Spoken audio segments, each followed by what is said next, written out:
Thank you very much for the opportunity to address you today.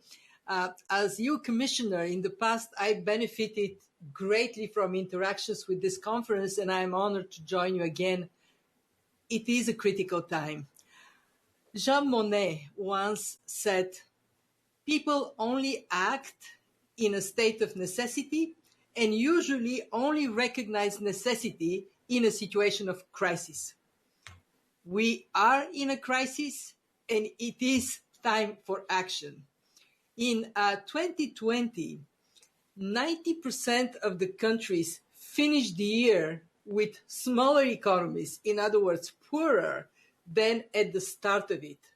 The worst performance the world had during peacetime. But it could have been much worse. Exceptionally strong and coordinated actions by central banks and by finance authorities have played a critical role in mitigating the human and the economic impacts.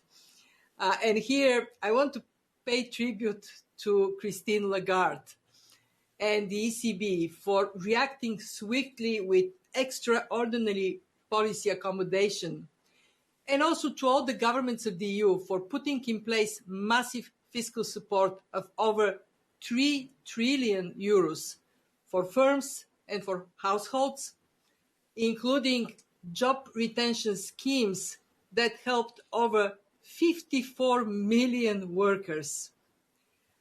And the Next Generation EU initiative is a remarkable achievement in joint mobilization of funds. Bravo!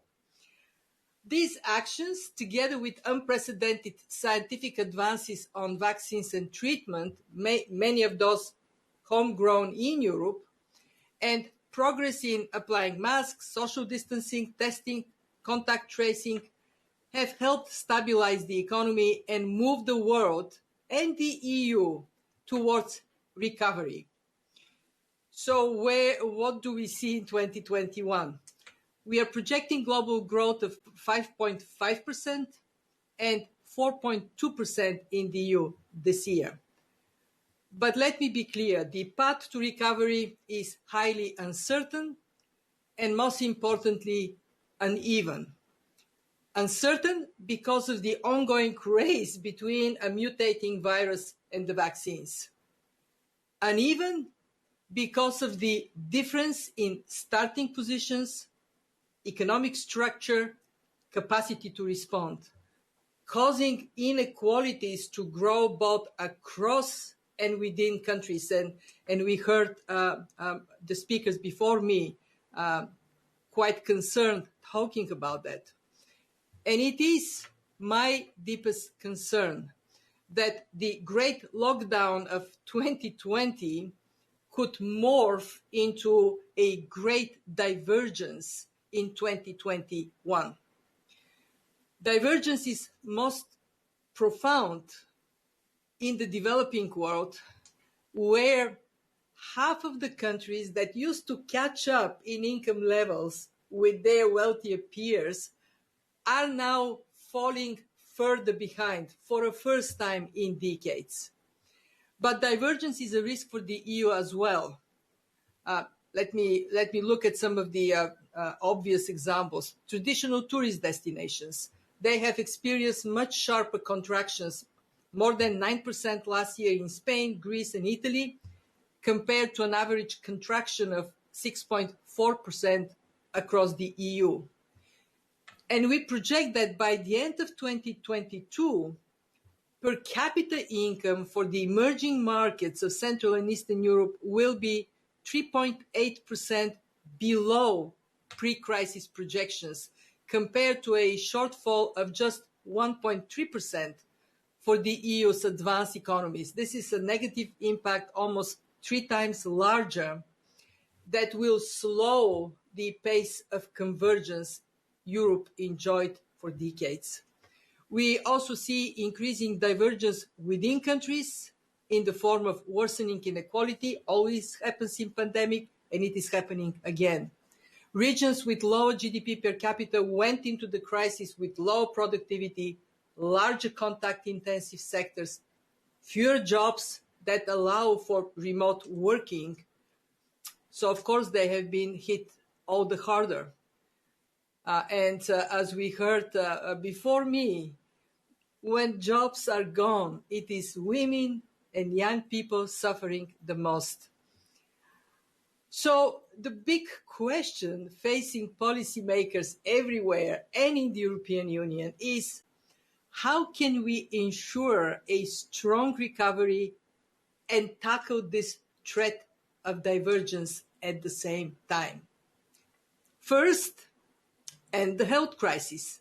This year, vaccine policy is the most important economic policy in Europe and around the world. And we all know it. Until we defeat the pandemic everywhere, we risk new mutations that threaten our progress. Scaling up production, and I'm stressing this, we need to produce more, and distribution of vaccines is critical. And so too is additional financing to secure doses, to pay for logistics, as well as for timely to take timely reallocations. If we have excess supplies, in a timely manner, move it where it is needed. And all of this requires cooperation. It's not going to fall from the sky. Second, fight the economic crisis. Until the pandemic is defeated, support for firms and households should continue. Gradual withdrawal has to follow, not precede, a durable exit from the health crisis. It matters internally within countries. It also matters in terms of spillovers. A premature tightening of policy when worse hit economies are still deeply fragile could exacerbate divergence between countries. And while now is not the time to withdraw support, it is the time to ascertain the strength of insolvency regimes. We have provided massive support in 2020 that led to lower than average bankruptcies, fewer bankruptcies than in previous years. Once support declines, and with structural change accelerating, the risk of higher rate of debt defaults will go up.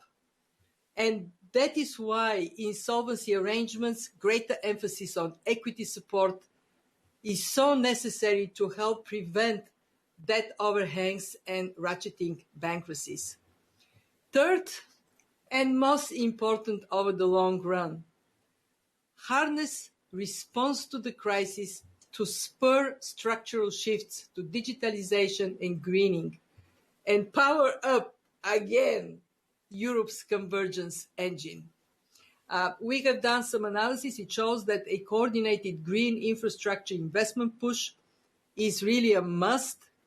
It could boost GDP over a 15-year period by about 0.7% each year, creating millions of new jobs.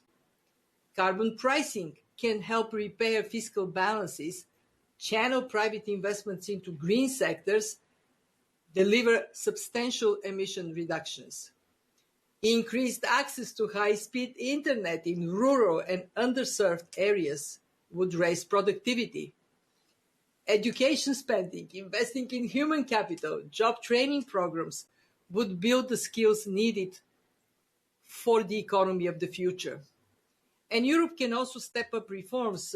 I listened very carefully and completely agree with the need to address persistent structural challenges. The new generation EU can be more than a catalyst for economic transformation. It can be a forerunner to new shared fiscal tools to complement the ECB's single monetary policy. And you can take further steps toward banking and capital market union to spur growth, to spur integration. And last but definitely not least, efforts to make international corporate taxation fit for the digital age can boost revenues, and it can help us address inequality. Let me finish with a word of thanks for your support to our work at the IMF during this crisis. From the outset, we swiftly recalibrated our policy advice. Our message: spend, But keep the receipts was unusual for the fund, but appropriate for this crisis. And we put our money where our mouth is. We provided over 105 billion in new financing to 85 countries. In Europe, those include Albania, Bosnia and Herzegovina, Kosovo, Moldova, Montenegro, North Macedonia, and Ukraine. We adjusted our capacity development work to the needs and modalities of work during the pandemic. We strengthened focus on inclusive growth, especially working with you, with our European partners, on issues like progressive taxation and social spending. And very important, we stepped up work on climate change. It is a threat to economic and financial stability, and it is an opportunity for green growth and jobs. We have done an analysis of policies to reach EU's ambitious carbon emission reduction goals. And this analysis is exactly because of our commitment to put climate change at the heart of our work.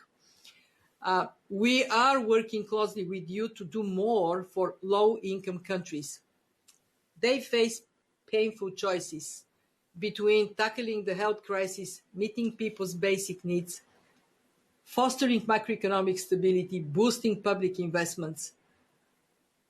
And what I want to say from my heart is that you and all the people of Europe can be proud of your assistance to vulnerable countries during this crisis, as you have done in many crises before. You have backed up all our efforts.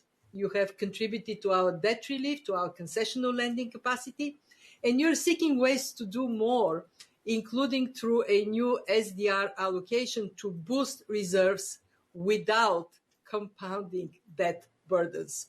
And I greatly appreciate EU finance minister's support in this regard. Thank you.